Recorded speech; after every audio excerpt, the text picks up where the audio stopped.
تمام تعریفیں حمد و ثنا اللہ تعالیٰ جل مجدہ الکریم کے لیے، ہر قسم کے درود و سلام نبی رحمت نور مجسم شفیع معظم احمد مجتبیٰ جناب حضرت محمد مصطفیٰ علی تحیت و ثنا کی ذات والا صفات کے لیے حمد و صلات کے بعد کچھ باتیں حقیقت ہوتی ہیں اور کچھ یوں لگتا ہے کہ یہ شاعرانہ تخیل ہے اور شاید کسی اچھے ادیب کی گھڑے ہوئے جملے ہیں یا کسی اچھے مقرر کی اچھے لب و لہجے کا شاخسانہ ہے۔ کسی شخص نے کہا کہ مجھے بھوک لگی تھی، میں نے روٹی کھائی، میرا پیٹ الحمدللہ مزیدار کھانا کھا کے بھر گیا۔ یہ تو ایک حقیقت ہے، بات فٹافٹ سمجھ میں آ گئی۔ ایک شخص نے کہا کہ میں شدید پیاس کے عالم میں تھا، پھر میں گھر پہنچا، ٹھنڈا اور مزیدار شربت مجھے پلایا گیا تو میری طبیعت بڑی سیر ہو گئی۔ یہ بات بھی بالکل سمجھ میں آتی۔ لیکن ایک شخص نے کہہ دیا کہ یار میرا بیٹا روٹی کھا رہا تھا تو اس نے جب تسلی سے روٹی کھائی تو میرا پیٹ بھی بھر گیا۔ اب یہ بات تھوڑی ٹھہر کے سمجھ میں آتی ہے، یہ فٹافٹ سمجھ میں لوگ کہتے ہیں تو شاعری ہے، یہ تو تخیل ہے، یہ تو آپ نے ادیبانہ جملہ بولا ہے۔ یار میرے دوست بڑا پریشان تھا تو مجھے رات کو نیند نہیں آئی، تو لوگ کہتے ہیں یار یہ فٹافٹ ہضم ہونے والی بات، اس پہ تھوڑا وقت لگتا ہے کہ گھر میں دوست پریشان تھا تو اس کی وجہ سے مجھے رات کو نیند نہیں آئی، تو ذرا تھوڑا سا نا اس کو سمجھنے میں ٹائم لگتا ہے۔ وہ بیٹا سعودی عرب میں رہتا تھا تو اماں اس کی رات کو فٹافٹ اٹھ کے بیٹھ گئی گھبرا کے۔ خاوند نے پوچھا تجھے کیا ہوا؟ تو کہنے لگی مجھے لگتا ہے کہ بیٹا نا پردیس میں کچھ پریشان ہے۔ تو کئی دفعہ وہ والد صاحب مذاق بھی اڑاتے ہیں، کہتے ہیں تجھے کوئی غیب کا علم ہے؟ سو جا چپ کر کے، اچھا بھلا تھا میری ابھی شام کو بات ہوئی ہے۔ یعنی اتنی جلدی بات یہ شعور میں آتی، صحیح کہہ رہا ہوں؟ یہ مطلب میں نے کھانا کھایا میرا پیٹ بھر گیا یہ تو سمجھ میں آئی، لیکن میرے بیٹے نے کھانا کھایا اور میرا پیٹ بھر گیا یہ سمجھ میں نہ آئی۔ میں پریشان تھا، رات بھر میں سو نہ سکا، یہ تو سمجھ میں آتی ہے، لیکن میں پریشان تھا اور میری وجہ سے میرا دوست ساری رات بیدار رہا، یہ بات سمجھ میں۔ یہ لوگ اس کو شاعرانہ بات سمجھتے تھے، لیکن میرے رب کریم نے اس بات کو قرآن پاک میں بیان فرما دیا۔ لقد جاءکم رسول من انفسکم، فرمایا تحقیق میں نے تمہیں میں سے تمہیں رسول عطا فرمایا۔ عزیز علیہ ما عنتم، ذرا آیت کا لطف لیجئے گا، مزہ لیجئے گا۔ فرمایا تم اگر مشکل میں پڑو نا تو یہ بات میرے نبی کو تکلیف دیتی ہے۔ امت اگر پریشان ہو تو حضور پر گراں گزرتا ہے، حضور پریشان ہوتے ہیں، نبی پاک کو تکلیف ہوتی ہے اگر امت آزمائش میں ہو۔ عزیز علیہ ما عنتم، میں نے کہا کہ یہ بات اتنی جلدی ہضم ہونے والی نہیں تھی، پر رب کریم نے جب قرآن میں بیان کر دیا، جب اللہ نے اسے اپنے محبوب کی شان میں نعت بنا کے نازل کر دیا کہ میرے محبوب کے غلاموں تم اگر کبھی آزمائش میں ہو تو میرے رسول پر یہ بات بوجھ بن جاتی، اور فرمایا حریص علیکم، وہ تمہاری بھلائی چاہنے میں جلدی کرتے ہیں، جلدی کرتے ہیں۔ وبالمؤمنین رؤوف الرحیم، مومنوں پہ رؤوف بھی ہیں اور رحیم۔ اللہ بھی رؤوف ہے نا، اللہ بھی رحیم ہے، نبی پاک بھی رؤوف ہیں اور رحیم۔ اللہ ہی کہہ رہا ہے حضور کو بالمؤمنین رؤوف۔ یہ سورہ توبہ کی آیت نمبر 128 ہے، مطالعہ کر لیجئے گا۔ اللہ نے نبی پاک کو کہا وبالمؤمنین رؤوف الرحیم، مومنوں پہ رؤوف بھی ہیں اور عقیدہ شرط ہے دین میں۔ اعمال جتنے مرضی بندہ اچھے کر لے، عقیدہ اچھا نہ ہو تو اعمال فائدہ نہیں دیتے، عقیدہ شرط ہے۔ کہتے ہیں نہیں جو لفظ اللہ کے لیے کہا اگر نبی پاک کے لیے کہا تو مشرک ہو جائیں گے، تو اللہ نے خود نبی پاک کو رؤوف الرحیم کہا۔ ایمان ہوا کہ شرک ہوا؟ فٹافٹ لوگوں نے شرک کفر بڑا سستا سمجھ لیا ہے، کہتے ہیں جی اگر اللہ کو غیب ہے اور حضور کے لیے بھی لفظ بولا تو مشرک ہو جائیں گے۔ ہاں کچھ لفظ ایسے ہیں جو صرف اللہ کے لیے، کسی اور کے لیے بولنا درست۔ لفظ اللہ یہ صرف اللہ، لفظ رحمان یہ صرف، کبھی کسی سے آپ نے سنا ہے اس نے نبی پاک کو رحمان کہا ہو؟ رحمان صرف اللہ۔ تو جو لفظ خالصتاً مالک کے لیے ہیں وہ مخلوق کے لیے بولنا درست. اور اگر اللہ خود کہے اپنے نبی کو رؤوف الرحیم، دیکھیں نا اللہ سنتا ہے نا، تو آپ اللہ معاف کرے نہیں سنتا. بہت سارے دوست چپ رہے ہیں، شاید نہیں سنتا. مجھے کسی شخص نے پوچھا جی اللہ سنتا ہے؟ جی میں نے کہا سنتا ہے. تو اس نے کہا آپ سنتے ہیں؟ تو کیا کہوں اسے؟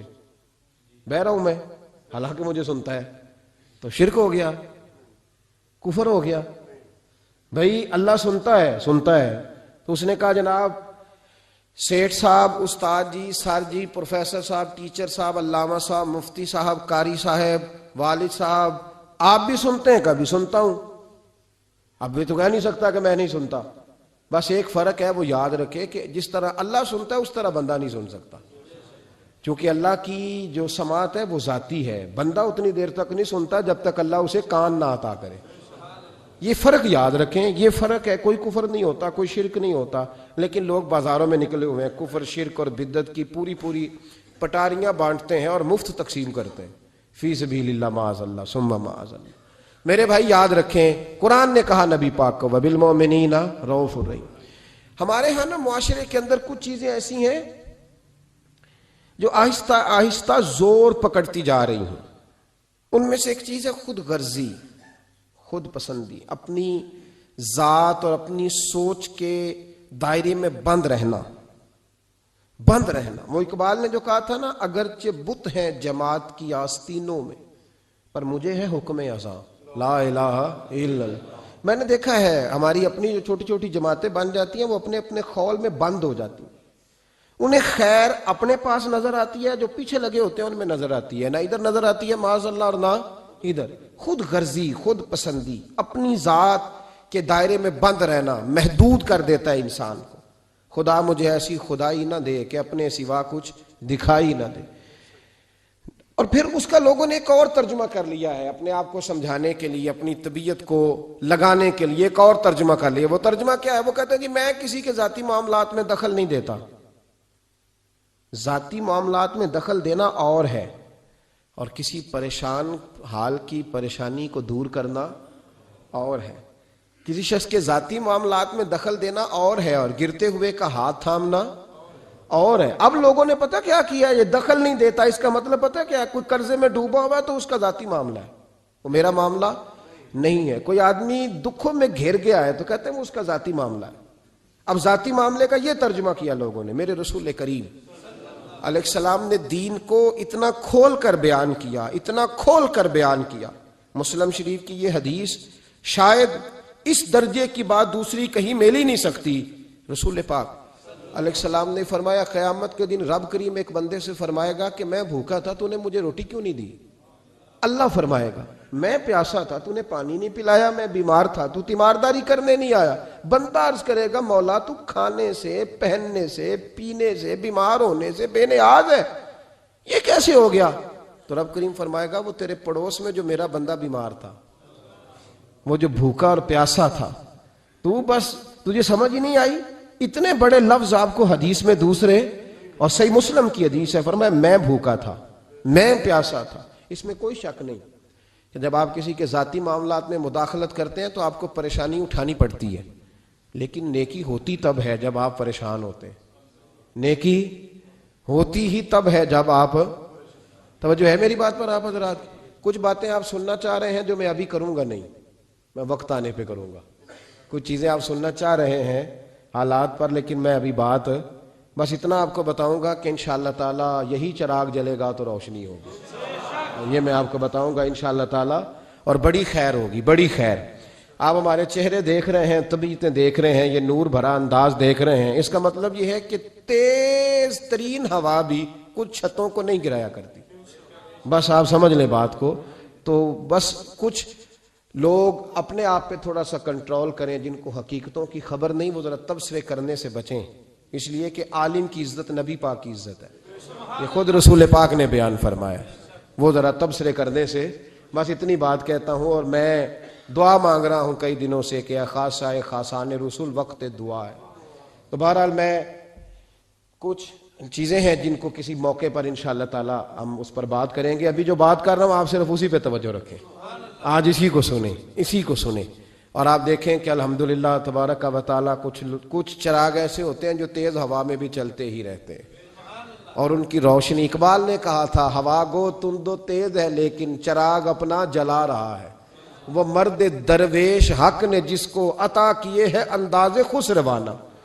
تو بہرحال الحمدللہ اعلیٰ احسان ہی کچھ آزمائشیں بتلاتی ہیں کہ آزمائش آئی ہے تو کوئی خیر تھی تو آئی ہے نا، کچھ مسئلہ تھا، تو جب آزمائشیں آتی ہیں تو اس کا معنی ہے کہ حق تھا تو آزمائش آئی۔ بہرحال اللہ تبارک و تعالیٰ بڑا فضل فرمانے والا ہے، ان مع العسر یسرا فإن مع العسر یسرا۔ بہرحال آمدام برسر مطلب جو کہہ رہا ہوں آج صرف اسی پہ توجہ رکھیں آپ حضرات۔ میرے نبی کریم علیہ الصلاۃ والسلام کا جو حضور نے ہمیں جو مزاج دیا، حضور ذاتی، جب آپ کسی کا ذاتی معاملہ لیتے ہیں نا، ہمارے یہاں پتہ کیا حال ہے، وہ پیر صاحب باقی تو ہر معاملے میں مرید سے توقع رکھتے ہیں کہ وہ میرے ہر معاملے میں دخل اندازی کرے، یعنی میں اگر روڈ پہ نکلوں تو استقبال بھی کرے، اور میں چندے کا اعلان کروں تو چندہ بھی دے، میری جماعت کو بھی آگے بڑھائے، لیکن اس کا کوئی مسئلہ ہے تو پھر اس کا ذاتی ہے۔ نبی پاک نے ہمیں یہ مزاج، میں لاہور میں تھا، سفر جب لوگ زیادہ کرتے ہیں تو تجربہ بھی ان کا بڑھتا جاتا ہے، لوگوں سے بندہ جیسے جیسے ملتا ہے، تو ایک شخص نے مجھے کہا، شاید میں نے پہلے بھی بتایا تھا، کہنے لگا جی کچھ مریدوں کو منع کریں، انہوں نے رکشے پہ لکھوایا ہو سب میرے پیر کی دعا ہے۔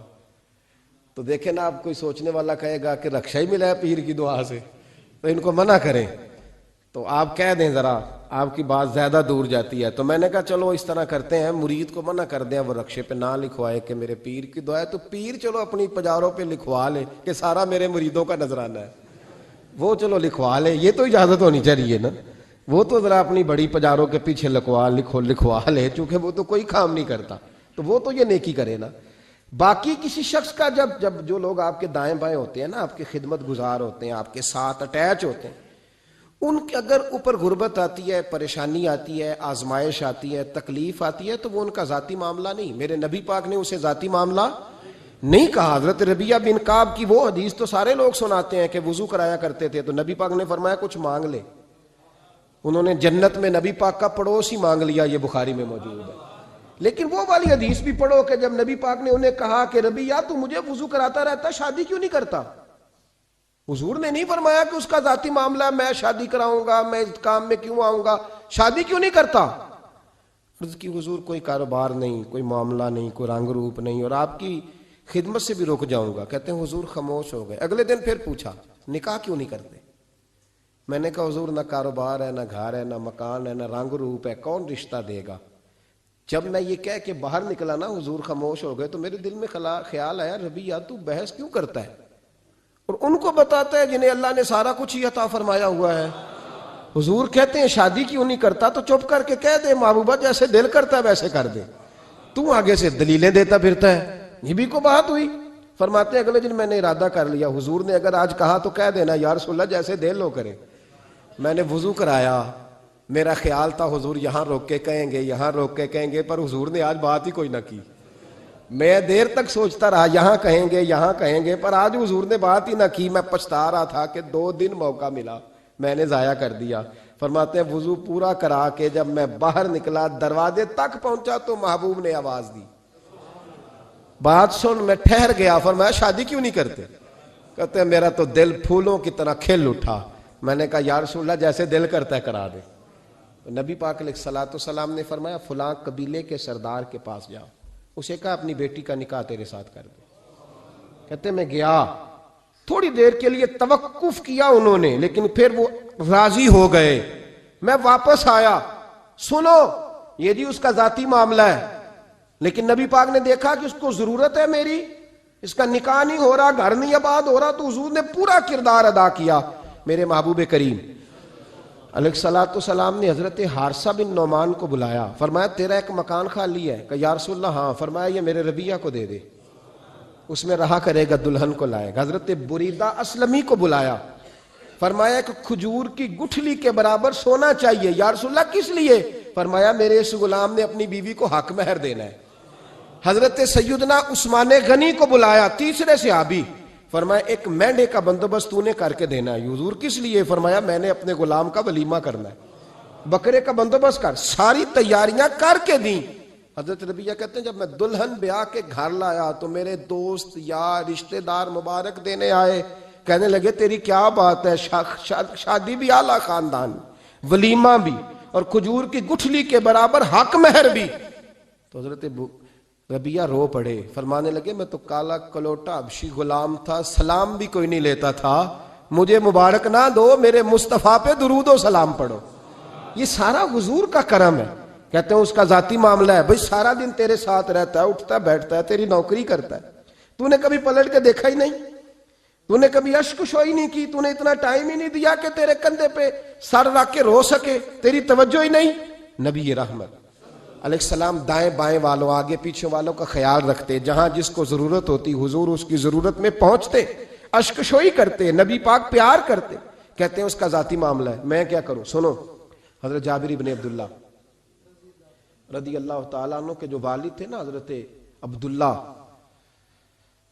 عبداللہ بن عمر رضی اللہ تعالیٰ عنہ، وہ اعلیٰ ترین احد کے شہید ہیں کہ نبی پاک فرماتے ہیں رب کریم نے خود ان سے گفتگو فرمائی ہے، خود ان سے گفتگو کی اللہ تبارک و تعالیٰ نے۔ حضرت جابر بن عبداللہ کے والد عبداللہ بن عمر احد میں شہید ہو گئے تھے، 6 یا 10 بہنیں تھیں ان کی، قرضے چڑھ گئے، کاروبار میں نقصان ہو گیا۔ ضروری نہیں کہ کوئی آدمی دھوکے بازی ہو تو وہ مقروض ہوتا ہے، یہ ضروری نہیں۔ تلک الایام نداولھا بین الناس، اللہ لوگوں کے دن پھیرتا ہے، حالات تبدیل کرتا ہے۔ اب صحابی پہ کچھ شک کر سکتا ہے؟ لیکن حضرت جابر کہتے ہیں اتنا قرضہ چڑھ گیا کہ ایک ایک بال میرا قرضے میں ڈوب گیا۔ قرضے بڑے دینے تھے، مقروض آتے، تنگ کرتے۔ خود نبی کریم علیہ السلام نے فرمایا ہے کہ جو مقروض ہوتا ہے وہ قیدی ہوتا ہے، جب تک قرض دے نہیں لیتا اتنی دیر تک وہ آزاد نہیں ہوتا۔ حضرت جابر ابن عبداللہ کہتے ہیں میرے باغ میں کھجوریں پکی تھیں، یہ بخاری میں بھی ہے، کنز المال میں بھی ہے، ابن کثیر میں بھی ہے، امام حلبی نے سیرت حلبیہ میں بھی لکھا ہے، 20 درجنوں کتابوں میں آپ کو روایت ملے گی۔ فرمانے لگے کھجوریں جب میری پک کے تیار ہو رہی تھیں تو مقروض جب پیسے لینے آتے تو میں کہتا قرضے یہ کھجوریں پکتی ہیں تو دیتا ہوں۔ یہ ہم پنجاب کے لوگ کیا کہا کرتے تھے، ہاڑی سونی جی، یہاں چاول کی فصل پہ، یہاں گندم کے، ہم نے تو کپڑے لیے ہوتے تھے ادھار دکانوں سے کہ فصل پکتی ہے تو پھر دے دیتے ہیں، کہا کھجوریں پکتی ہیں تو دیتا ہوں۔ فرماتے پتہ مجھے بھی تھا کھجوریں زیادہ تھوڑی ہیں اور جن کے پیسے دینے ہیں وہ پیسے، فرماتے ہیں کھجوریں پک گئیں، اتاری تو یہ تو 11 گنا بھی اور ہوں تب بھی قرضہ نہیں اترتا۔ کہتے ہیں میں نے دوستوں سے، یاروں سے، رشتہ داروں سے، وہ جو کہتے نہیں کوئی حکم ہوا تو بتانا، پھر جس دن بندہ حکم بتاتا ہے اس دن کہتے ہیں آج سویرے ہی بچہ پیسے لے گیا ہے، یہ تو 2 گھنٹے پہلے بتاتا تو تیرا کام، ہنس رہے ہیں آپ بیچ بیچ میں سے، 2 گھنٹے بعد لیٹ ہیں آپ، بلکہ کئی تو پونے گھنٹے کا ٹائم دیتے ہیں، کہتے ہیں پونا گھنٹہ پہلے تو آ جاتا تو تیرا کام بس، اور جب بھی آپ فون کرو اس سے اگلی دفعہ کریں تو پھر شاید آدھے گھنٹے کا ٹائم دے دیں کہ آدھا گھنٹہ ہو گیا تو لیٹ ہو گیا، ورنہ کام بالکل تیار تھا۔ اور ہمارے زمانے میں تو دوستی قائم رکھنی ہے تو صرف اس سے رہ سکتی ہے جسے آپ کام نہ بتائیں، حالانکہ اس دوست کا کیا مطلب، دنیا تے جو کام نہ آیا اوکھے سوکھے ویلے، اس بے فیضے سنگی کولوں بہتر یار اکیلے، کیا مطلب ہے؟ کام بتایا تو رفو چکر ہو گیا، مانا کیا ہوا اس بات کا؟ میرے رسول کائنات علیہ السلام کے صحابی کہتے ہیں سب سے کہا پر کسی نے نہ سنی، جب میں تھک گیا نا تو میں دروازہ رسول پہ چلا گیا، یا رسول اللہ یا رسول اللہ یا رسول اللہ، حضور قرضے زیادہ ہیں، کھجوریں کم ہیں، یہودیوں کے پیسے ہیں وہ مانتے نہیں، نبی پاک نے فرمایا ان سے کہو تھوڑے تھوڑے لے لیں باقی پھر دے، حضور نہیں مانتے۔ حضور کہہ سکتے تھے سلمان جاؤ بات کر کے آؤ، جاؤ بلال صہیب جاؤ، کون جاتا ہے مقروضوں کی سفارش کرنے؟ کہتا ہے بھائی میں نہیں بیچ میں آؤں گا، اتنے پیسے اوہ میں اپنے موبائل فون بند کر جاتے، کوئی پوچھے نہ۔ لیکن نبی کریم علیہ السلام نے فرمایا سنو، خود رسول پاک نے، خود نبی پاک نے، حضور نے فرمایا چل میں تیرے ساتھ چلتا ہوں، چل میں تیرے ساتھ چلتا ہوں، مقروض کے ساتھ، امیر کے ساتھ نہیں، اس کے ساتھ نہیں جس نے پیسے لینے ہیں، بلکہ حضور مقروض کے ساتھ، گرے ہوئے کے ساتھ چلے، چل میں چلتا ہوں۔ یہودی تک گئے، فرمایا کچھ لے لے، یہ بیچارہ دھوکے باز نہیں الجھ گیا ہے، غربت، کچھ لے لے باقی پھر دے دیں گے۔ کہنے لگا سارے ہی لینے ہیں۔ جب اس نے بات نہ مانی تو پھر یہ اللہ کے رسول ہے نا۔ اعلیٰ حضرت فرماتے ہیں میرے کریم سے گر قطرہ کسی نے مانگا دریا بہا دیے ہیں، دربے بہا دیے۔ یہ دربے کیا ہوتے ہیں؟ یہ مجھے پوچھا تھوڑے دن پہلے ایک شخص نے۔ آپ سنتے رہتے ہیں نا شعر، آپ تو ترجمہ پوچھتے ہی نہیں نا، کبھی پوچھ لیا کریں کہ اس کا معنی کیا ہے، کبھی پرچی لکھ لیا کریں تاکہ کوئی جب آپ سے پوچھے تو یہ دربے کیا ہے۔ لفظ دربے ہے ہی نہیں، اصل میں اعلیٰ حضرت کو پڑھتے نہیں نا لوگ، تو انہیں پتہ ہی نہیں وہ بات کتنی اعلیٰ۔ یہ لفظ دربے نہیں ہے۔ اعلیٰ حضرت کہتے ہیں میرے کریم سے گر قطرہ کسی نے مانگا، دریا بہا دیے ہیں، در بے بہا دیے ہیں۔ در علیحدہ ہے اور بے بہا، در کہتے ہیں ہیرے کو، ایک معنی ہیرا ہے، در بے بہا، بے بہا کی تو سمجھ آتی ہے نا، در بے بہا دیے ہیں یعنی ہیرے بے بہا دیے ہیں اسے۔ اب سمجھ آئیے بات کی، دریا بہا دیے ہیں، در بے بہا دیے ہیں، یہ معنی ہے شعر کا۔ تو جب وہ نانا مانا یہودی، تو نبی کریم علیہ الصلوۃ والسلام فرمانے لگے نہیں تو پھر پورے لینے ہیں؟ کہنے لگا جی پورے لینے۔ حضور فرمانے لگے کل آ جانا، سارے دے دیں گے، پورے پیسے تیرے ملیں گے، تو آ جانا۔ حضرت جابر ابن عبداللہ کو حضور نے فرمایا کھجوریں اتار کے نا تو اپنے باغ میں ڈھیر لگا اور میں آیا۔ حضرت عمر حدیث کے راوی ہیں، فرماتے ہیں بس رسول پاک چل پڑے، حضور نے کندھے پہ رومال رکھا، حضور چل پڑے، کوئی چٹائی نہیں بچھائی، حضرت جابر کہتے ہیں کوئی صوفہ نہیں رکھا، کوئی پھولوں کے ہار نہیں، حضور آئے، 2-3 چکر میرے باغ کے لگائے اور کھجوروں کے ڈھیر کے پاس بیٹھ گئے، فرمایا بلا جس کے پیسے دینے ہیں، بلا، اب تنگی داماں پہ نہ جا اور بھی کچھ مانگ، بلا۔ فرماتے بندے کو بلایا، حضور نے فرمایا کتنے پیسے؟ حضور اتنے درہم دینار ہے۔ فرمایا کھجوریں تولتا جا اور دیتا جا۔ فرماتے ہیں میں دیتا گیا، میں نے کہا حضور اس کے پیسے پورے ہو گئے۔ حضور مسکرا کے فرمانے لگے چل 4-5 کلو کھجوریں اضافی دے دے، کوئی حرج نہیں۔ کہتے ہیں وہ بھی دے دی۔ حضور نے فرمایا بلا دوسرے کو، فرمایا اس کو بھی بلایا، تولتا گیا، دیتا گیا، حضور پورے ہو گئے۔ نبی کریم علیہ الصلوۃ والسلام نے فرمایا چل 4-5 کلو کھجوریں زیادہ دے دے۔ کہتے ہیں قرضے بھی دے دیے، 5-5 کلو کھجوریں بھی زیادہ دے دی۔ محبوب اٹھے، کچی زمین پہ بیٹھے تھے، حضور نے لباس مبارک کو جھاڑا، رومال کندھے پہ رکھا، فرمایا میں مسجد جا رہا ہوں، وہاں آ کے مجھے خبر دینا، وہاں آ کے مجھے بتلانا کہ جب میں آیا تھا تب کھجوریں زیادہ تھی کہ جب واپس گیا ہوں تب زیادہ ہے۔ وہاں مجھے آ کے اطلاع دینی یا بتانا ہے مجھے، وہاں آ کے میں جا رہا ہوں، مجھے بتانا ذرا وہاں آ کے۔ حضرت جابر ابن عبداللہ کہتے ہیں میں نے کھجوریں تولی، میں تھک گیا، ڈھیر تو چھوٹا تھا پر وزن ہی بڑا نکلا۔ کہتے ہیں میں تھک گیا، جتنی دی تھی نا اس سے زیادہ تول کے باقی پڑی رہنے دی۔ میں مسجد میں گیا، ذرا لفظ سننا حدیث کے، کہتے ہیں مسجد میں گیا، جا کے عرض کی یا رسول اللہ میں تول آیا ہوں، جب آپ آئے تھے تھوڑی تھی اور جب واپس آئے ہیں تو کئی گنا بڑھ گئی ہیں۔ حضور نے پتہ کیا فرمایا؟ فرمایا یہ بات نا جو تو نے مجھے بتائی ہے، یہ بات ذرا میرے عمر فاروق کو بھی بتا، عمر بڑا راضی ہوگا، عمر کو بھی بتلا یہ بات۔ گویا نبی پاک کے معجزات کی، فضائل کی، شمائل کی باتیں جب بتائی جاتی تھیں صحابہ کے دل ٹھنڈے ہوتے تھے۔ عمر کو بھی بتا، عمر راضی ہوں گے۔ جناب جابر ابن عبداللہ رضی اللہ تعالیٰ عنہ فرماتے ہیں میں حضرت عمر کے پاس گیا، میں نے کہا عمر میری یہ رائے تھی کہ جتنی میری کھجوریں ہیں 11 گنا اور بھی اتنی ہوں تو پھر بھی قرضہ نہیں اترتا، لیکن سارے قرضے بھی اترے، 5-5 کلو کھجوریں بھی زیادہ دے دی اور پہلے سے زیادہ کھجوریں پڑی ہیں۔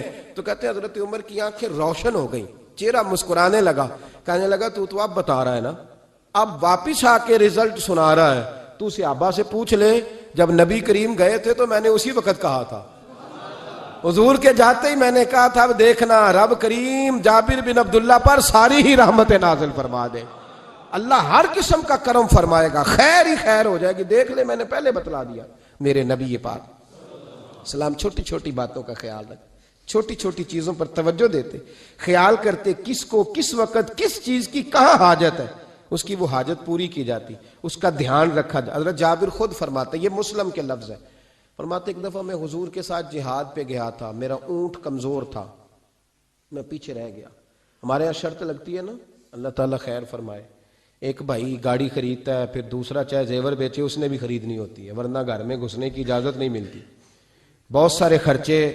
یہ جو جوائنٹ فیملی سسٹم ہے نا، اکٹھے جہاں بھائی رہتے ہیں 3 4 5 6، اس کے بہت سارے خرچے ضد کی وجہ سے بڑھ جاتے ہیں، اس نے کیا ہے تو لہذا میں نے بھی، ہوتا ہے نا جی ایسے، تو پھر اس ضد میں کوئی پیچھے پلٹ کے نہیں دیکھتا کہ چلو جو پیچھے رہ گیا اس کا بھی ہاتھ پکڑے ساتھ آ جائے، دوڑتے رہتے ہیں۔ اس میں بیچارے کئی تھک جاتے ہیں، کئیوں کے پیر دوڑ دوڑ کے سوج جاتے ہیں، بڑے مسئلے بنتے ہیں، لیکن پیچھے پلٹنے کو کوئی تیار ہے؟ اس دوڑ نے ہمیں تھکا کے رکھ دیا۔ مسلم میں ہے، جناب جابر ابن عبداللہ کہتے ہیں حضور کے ساتھ میں جہاد پہ گیا، واپس آ رہا تھا، میرا اونٹ کمزور تھا، بوڑھا تھا، بیمار تھا، سب لوگ آگے گزر گئے، میں پیچھے رہ گیا، کچھ میں پریشان رہتا تھا غربت سے، تو میں مایوس بھی تھا، ذرا پیچھے رہ گیا، پریشان تھا۔ فرماتے ہیں نبی پاک نے 2-3 دفعہ پلٹ کے دیکھا، ادھر دیکھو، میں نے اپنی زندگی میں بڑے لوگ دیکھے ہیں، وہ امیروں میں چلے گئے، پیچھے پلٹ کے انہوں نے غریبوں کو کبھی نہیں دیکھا، کہ وہ ایک دوست ہوتا تھا ہمارا جو ماڑا ہے، غریب ہے، پلٹ کے نہیں دیکھا۔ کہتے ہیں نبی کریم علیہ الصلوۃ والسلام آگے گئے، سب سے آگے، حضور نے 2-4-5 دفعہ پیچھے پلٹ کے دیکھا۔ جابر ابن عبداللہ کہتے ہیں جب میں نظر نہ آیا تو میرے محبوب کا انداز کریمانہ دیکھیں، حضور اعلانیہ فرمانے لگے، بھئی مجھے جابر نہیں نظر آ رہا، بے خبر ہو جو غلاموں سے، واقعہ کیا ہے، واقعہ کیا ہے؟ یہاں ہمارے استاد جب یہ حدیث پڑھا رہے تھے نا، یہ حدیث پڑھا رہے تھے تو اچانک رونے لگ گئے۔ میں نے کہا حضور کیا ہوا، رو کیوں پڑے؟ تو کہنے لگے یار سوچتا ہوں جو محبوب جہاد سے واپسی پر اپنے غلاموں کو نہیں بھولے، وہ میدان محشر میں کیسے بھول جائے گے؟ وہ وہاں بھی پوچھیں گے فلانا کدھر گیا، فلانا کدھر گیا، ایک ایک کا نام لیں گے، حضور نام لیں گے، ہماری موج بن جائے گی۔ نبی کریم نے پلٹ کر کے دیکھا، جابر نہیں نظر آ رہے، حضور ان کا اونٹ کمزور ہے، پیچھے رہ گئے۔ حضور نے یہ نہیں فرمایا کہ ذرا آہستہ کرو ساتھ، یہ نہیں فرمایا، بلکہ نبی پاک نے فرمایا تم چلو۔ قافلہ چلتا رہا، حضور نے گھوڑا پیچھے کی طرف موڑا، سب سے پیچھے آئے۔ جناب جابر کہتے ہیں پیچھے میرے پاس، اس حکمت کو آپ سمجھیں، حدیث کے ان لفظوں پر آپ غور کریں، ایک کہہ کے کہنا ذرا اس کو میرے پاس لاؤ، یہ بات اور ہے، ذرا آہستہ ہو جا، وہ بھی ساتھ مل جائے، لیکن یہ معنی اور ہے کہ غریب جہاں بیٹھا ہے اس کے پاس خود چل کے جانا۔ حضور خود پلٹ کے پیچھے آئے اور فرماتے ہیں میں چونکہ پریشان تھا تو محبوب میری طرف دیکھ کے فرمانے لگے اس کو دوڑاتا کیوں نہیں، پیچھے کیوں رہ گیا؟ تو کہتے ہیں مایوس بندہ، پریشان بندہ کبھی کبھی وہ اس طرح بولتا ہے کہ جیسے کڑ رہا ہے، تھوڑا سا نا سخت ترش باتیں بھی کرتا ہے۔ کہتے ہیں میں نے اس عالم میں نا، میں نے کہا حضور اس قابل ہوتا تو سب کے ساتھ مل نہ جاتا، کمزور ہے، ماڑا ہے، مہران ہے، اور وہ بھی پرانی جو چل ہی نہیں سکتی، یہ کہاں یا رسول اللہ دوڑے گا، اس قابل ہی نہیں ہے۔ حضور اس قابل ہوتا تو قافلے کے ساتھ نہ ہوتا۔ کہتے ہیں حضور نے میری طرف توجہ فرمائی، میں باتیں کر رہا تھا اپنے اندر کی پریشانی کی، تو حضور مسکراتے جا رہے، حضور کے ہاتھ میں چھڑی تھی، فرمانے لگے ایسے ہی تو باتیں کر رہا ہے۔ نبی پاک نے اونٹ کی پشت پہ چھڑی لگائی اور فرمایا تو دوڑتا کیوں نہیں؟ بڑے ہلکے سے مسکرا، اوے تو دوڑتا کیوں نہیں؟ تو جناب جابر ابن عبداللہ کہتے ہیں جو سب سے پیچھے تھا نا وہ سب سے آگے نکل گیا، وہ دوڑتا گیا، دوڑتا۔ فرماتے ہیں میرا چہرہ بھی عجیب سا، لوگ میرے انداز دیکھیں کہ یہ کیسے آگے نکل گئے، کیسے، کبھی نہ سوچ یہ کیسے نکل گیا، بس سمجھ لے آگے وہی نکلا ہے جسے مصطفیٰ کی تھپکی مل گئی ہے۔ تو یہ نہ کہ سیاست کر گیا، چلاکی کر گیا، بس تھپکی مل گئی تو بات بن گئی۔ کہتے ہیں میں نکل گیا آگے، حضور کی تھپکی جو ملی تھی۔ حضرت جابر ابن عبداللہ کہتے ہیں حضور گھوڑا دوڑا کے میرے پاس آئے، خود حضور نے میرا اونٹ تیز کرایا نبی پاک کی برکت سے۔ تو قریب آ کے فرمانے لگے ٹھہر جا یار، ہم بھی تیرے قافلے میں، ہمیں بھی ساتھ لے لے۔ فرماتے اب تو میں رو ہی پڑا کہ خود بھیک دیں، خود ہی کہیں منگتے کا بھلا ہو، ٹھہر جا یار ہمیں بھی ساتھ لے لے۔ جناب جابر ابن عبداللہ رضی اللہ تعالیٰ عنہ فرماتے ہیں کہ جگہ پڑاؤ کیا، رکے، ٹھہرے کھانے پینے کو، نماز پڑھنے۔ نبی کریم نے مجھے بلایا، میں حاضر ہوا تو کہا یا رسول اللہ حضور حکم۔ تو محبوب فرمانے لگے جابر یار تیرا اونٹ میں نے نرالا ہی دیکھا، بوڑھا ہو کے سب سے آگے نکل جاتا ہے، بیمار ہو کے، کمزور ہو کے۔ کہتے ہیں میں چہرہ دیکھتا جا رہا ہوں کہ حضور سارا ہی پتہ ہے آپ کو، میں کیا عرض کروں؟ تو محبوب فرمانے لگے پسند آ گیا، بیچ نہیں دیتے میرے ہاتھ؟ کہا یا رسول اللہ آپ رکھ لیں، حضور آپ کا ہی ہے۔ فرمایا نہیں میں پیسے دوں گا۔ کتنے کا ہے؟ کہا یا رسول اللہ آپ رکھ لیں۔ فرمایا پیسے دوں گا۔ یا رسول اللہ مارکیٹ میں جاؤں تو 6-7 دینار کا بکے گا۔ فرمایا نہیں بھائی میں تو پورے 10 دوں گا۔ 6-7 نہیں، میں تو پورے، حساب سیدھا، 6-7 کا کیا حساب ہوا، 10 پورے کا۔ حضور پھر بندہ نوازی ہے نا، کون بول سکتا ہے؟ حضور نے فرمایا بلال تیرے پاس 10 دینار تھے؟ حضور ہیں۔ فرمایا ان کو دے دو، اونٹ کے پیسے رکھ لو اور مال نہ مدینے جا کے دے دینا۔ جابر ابن عبداللہ کہتے ہیں میں مدینے گیا شام کو، میں نے نا کبھی اپنے اونٹ کی اتنی خدمت نہیں کی جتنی اس دن کی. میں نے اسے بڑے پیار سے نہلایا، میں نے نئی رسی خرید کے اسے نکیل ڈالی. آج محبوب کی بارگاہ میں لے کے جانا ہے. کہتے ہیں تیاری کر کے نا، تیاری پوری تیاری کر کے، تن تندور ہڈاں دا بالن تے اسی ہاواں نال تپایا، کپ کپ مکیاں پیڑے کیتے، عشق پلیتھن لایا، تن دا سالن تے من دی ہانڈی، اتو لون صبر دا پایا. غلام فریدا وے میں ساری تیری، تینوں اجے یقین نہیں آیا. کہتے ہیں اسے بڑے پریم سے، بڑی محبت سے سجا کے، سوار کے، نکھار کے، تیار کر کے میں نبی کریم کی بارگاہ میں لے کے گیا. ظہر کی نماز پڑھ کے حضور نکلے، میری طرف دیکھا، میں نے کہا حضور پیسے لے لیے تھے، یہ آپ کا سامان ہے، مال ہے. کہتے ہیں حضور نے نکیل تھامی، میں واپس پلٹا، بھی گلی کی نکر مڑا نہیں تھا، حضور نے آواز دی جابر ذرا سن تو صحیح.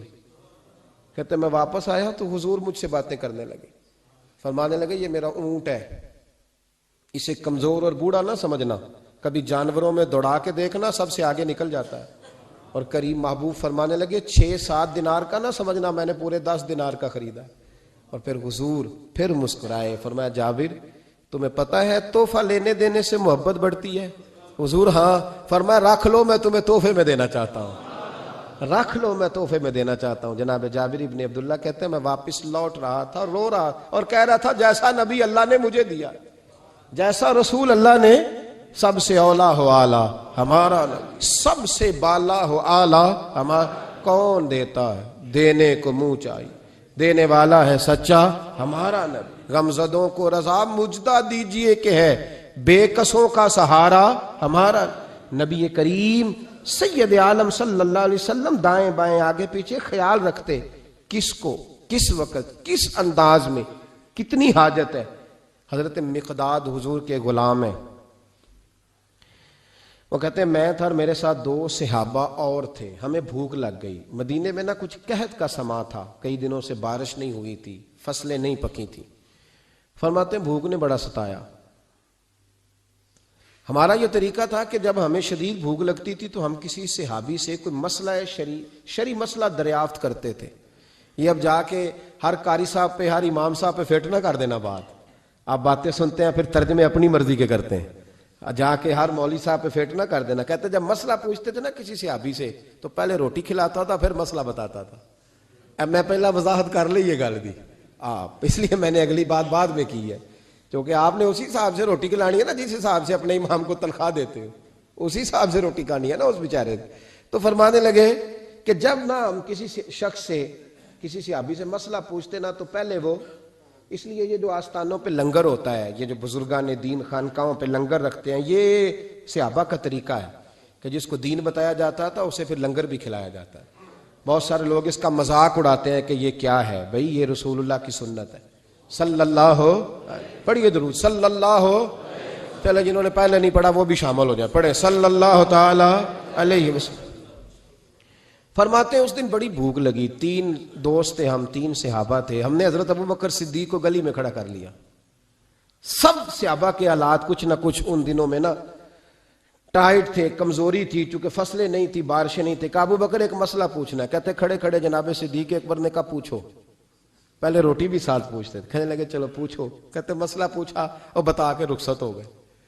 پھر ہم نے حضرت عمر سے پوچھا، انہوں نے بھی سوال کا جواب دیا پر کھانا نہ پوچھا. پھر 2-3 اور لوگوں کو ہم نے ٹٹولا، لیکن اس دن سب نے مسئلہ ہی بتایا، روٹی نہیں پوچھی. حضرت مقداد کہتے ہیں ہم نے پروگرام بنایا حضرت عبد الرحمن ابن عوف سے مسئلہ پوچھنے کا، تو میرے ساتھ والے دونوں کہنے لگے بس کر، بڑے آزما لیے، اب چل سیدھا دروازہ رسول پہ چلے.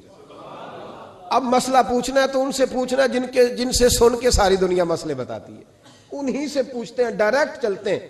کہتے ہیں ہم آئے مسجد نبی میں، حضور بیٹھے تھے.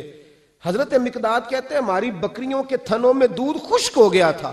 حضور تشریف فرما تھے، السلام لی، دست بوسی کی، اتحیات میں بیٹھ گئے. حضور ایک مسئلہ پوچھنا تھا. حضور مسکرائے، فرمانے لگے لگتا ہے بھوک لگ رہی ہے تم تینوں کو، مجھے مسئلے کی سمجھ آ گئی، بھوک لگی ہوئی ہے. یا رسول اللہ بڑی. فرمایا میری 4 بکریاں ہیں اور اللہ نے فضل کیا قحط میں بھی ان کے تھن دودھ سے بھرے ہوئے ہیں. فرمایا جاؤ، 3 تم ہو، چوتھا میں ہوں، اس طرح کرنا 3 بکریوں کا دودھ تم پی لینا، 1 کا میرے لیے لے آنا. کہتے ہیں یا رسول اللہ ہم پی آئے، تو حضور نے فرمایا رکو، جب تک تمہارا دل کرے میرے مہمان بن سکتے ہو۔ فرماتے ہم 3 دن نبی پاک کے مہمان رہے، صبح و شام 4 بکریوں کا دودھ دھوتے، 3 کا پی لیتے، 1 پیالہ حضور کے لیے رکھ لیتے۔ فرماتے ہیں تیسرا دن آیا نا، حضرت مقداد کہتے ہیں وہ تو سو گئے دودھ پی کے، پر وہ جو نبی پاک کے لیے پڑا تھا نا، میری بار بار توجہ اس کی طرف جاتی، بار بار، اور میرے اندر سے آواز آتی کہ حضور کو تو بڑی خدمت کرتے ہیں صحابہ، تو حضور نے تو شاید کچھ اور کھا لیا ہو تو پی نہ لوں۔ کہتے ہیں کئی دفعہ میں نے روکا پر میں نہ ہی اپنے آپ کو روک سکا، میں پی گیا حضور کے حصے کا بھی دودھ۔ جب میں پی گیا وہ دودھ، کہتے ہیں اب پینے کے بعد جو پریشانی ہوئی وہ زیادہ تھی، دل میں خیال آیا اگر حضور ناراض ہو گئے کہ بھئی تمہیں تمہارے حصے کا دودھ دیا تھا اور مسلسل 3 دن سے مل رہا ہے، پھر کیوں پیا؟ اور حضور ناراض ہو گئے تو گرا جو ان کی نگاہ سے وہ سنبھل نہیں سکتا، فرمانے لگے اسی پریشانی میں تھا کہ حضور آ گئے، اب تو میرا وجود کانپنے لگا۔ سرکار سیدھے اس پیالے کی جانب گئے جس میں دودھ ہوتا تھا، فرماتے ہیں نبی پاک نے نہ اٹھایا کپڑا، اٹھایا برتن، دودھ نہیں تھا۔ حضور نے پوچھا نہیں کون پی گیا ہے، بلکہ نبی پاک نے ہاتھ اٹھایا کہ اللہم اطعم من اطعمنی واسقی من سقانی، یا اللہ جو مجھے کھلائے تو اسے کھلا، جو مجھے پلائے تو اسے پلا۔ حضرت مقداد کہتے ہیں میں نے کہا اوہ یہ تو بڑی قیمتی دعا مل رہی ہے، بکریاں میری جو بکریاں تھی وہ تو پہلے نہیں دودھ دے رہی، تھنوں میں دودھ خشک ہے، اور اتنی بڑی دعا کہ جو کھلائے اسے کھلا، جو پلائے اسے پلا۔ نبی کریم علیہ السلام کی دعا سنی تو کہتا میں بستر کے اندر منہ دیا ہوا تھا، جھٹ سے میں نے کپڑا اتارا، چھری پکڑی اور اپنے باڑے میں چلا گیا کہ ایک بکری ذبح کر کے لاتا ہوں، حضور کو کھلاتا ہوں تاکہ یہ دعا مجھے مل جائے کہ یا اللہ جو مجھے کھلائے تو اسے کھلا۔ فرماتے ہیں میں بکریوں کے باڑے میں گیا، جن بکریوں کو کئی دن ہو گئے تھے دودھ نہیں دیا تھا، جیسے ہی میں نے چراغ جلایا میں حیران ہو گیا کہ سب کے تھن دودھ سے بھرے ہوئے۔ کہتے میں نے 3-4 بکریوں کا دودھ دھویا، برتن میں بھرا، محبوب کی بارگاہ میں لایا۔ کہتے ہیں حضور نے خوش ہو کے پیا، جب پی لیا نا نبی کریم نے تو حضور فرمانے لگے چل میں نے تیرا لایا پی لیا، اب یہ بتا میرا کس نے دیا تھا؟ اب وہ والی بات کرنا جس کے گچھے سے لچھے جڑے نور کے، ان ستاروں کی نزہت پہ لاکھوں سلام، ان کے خطبے کی ہیبت پہ کروڑوں درود، ان کی باتوں کی لذت پہ لاکھوں سلام، جس کی تسکین سے روتے ہوئے ہنس پڑے، اس تبسم کی عادت پہ فرمایا بتا میرے والا کس نے پیا؟ کہا یا رسول اللہ بڑا روکا اپنے آپ کو، پر محبوبت آپ کی بکریوں کے دودھ کی لذت ہی کیا ہے، حضور نہیں روک سکا۔ تو محبوب کریم فرمانے لگے اچھا اکیلے پی گئے ہو، جا پھر دودھ بھی تو میرا پی گیا ہے، اور میں تیرے لیے پھر دعا کرتا ہوں کہ یا اللہ اس نے مجھے پلایا تو اسے پلا، اس نے مجھے کھلایا تو اسے کھلا۔ نبی کریم ہر اس شخص کا خیال رکھتے جو بھوکا ہوتا، جو پیاسا ہوتا، جو کمزور ہوتا، تھوڑا تھوڑا دائیں بائیں دیکھ، یہ حضور کی سیرت کا بہت بڑا پہلو ہے، تھوڑا تھوڑا دائیں بائیں آگے پیچھے ضرور دے۔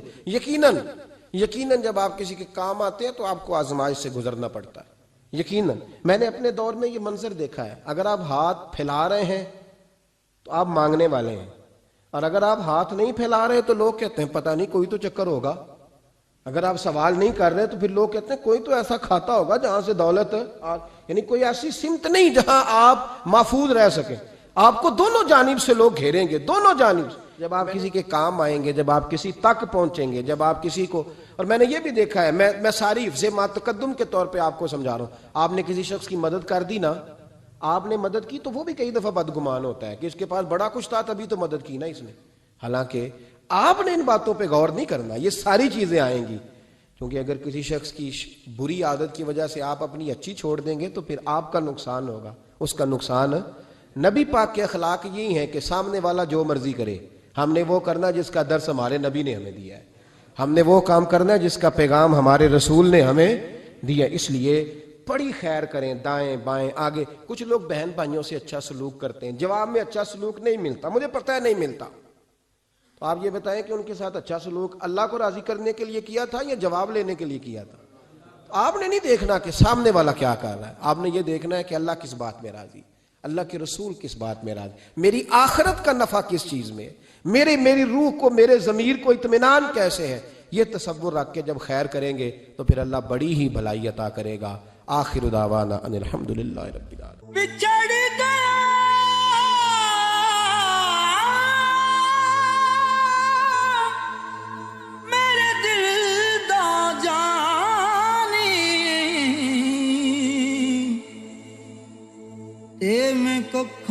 ਵਾਂਗਰ ਰੁਲ ਗਈ ਫੁੱਲਾਂ ਨਾਲ ਨਾਜ਼ੁਕ ਜਿੰਦੜੀ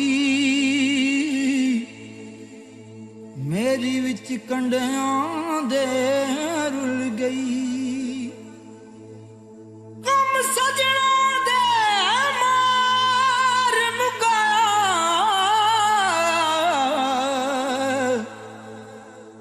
ਤੇ ਮੈਂ ਅਥਰੂ ਬਣ ਕੇ ਡੁੱਲ ਗਈ ਇੱਕ ਮਾਇਆ ਤੇਰੀ ਯਾਦ ਨਾ ਭੁੱਲਦੀ ਬਾਕੀ ਹਰ ਸ਼ੈ ਜਗ ਦੀ ਭੁੱਲ ਗਈ